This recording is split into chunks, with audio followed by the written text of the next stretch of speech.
महंगा टमाटर महंगा महंगा बा तेल सरसौआ सब कुछ महंगा कही देले बानी जितला के बाद चुनावा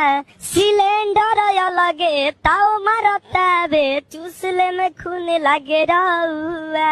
ई का कोइनी डुबाही देनिया पन नौआ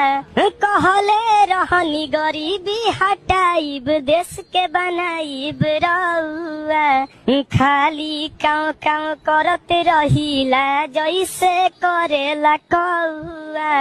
बरतन कपड़ा किनिए न पाई बढ़ल बा तना भौआ रउए बताई कैसे छवाई गरीब के आंगन मरौआ 1200 में फूल मिले 600 में हाफ हो कहनी की बंद बाबे पौआ खाली काव काव करते रहिला जैसे करेला कौआ डीजल और पेट्रोल महंगा दिन प दिन बढ़े भौआ सब कुछ महंगा कही देले बानी जितला के बाद चुनाव।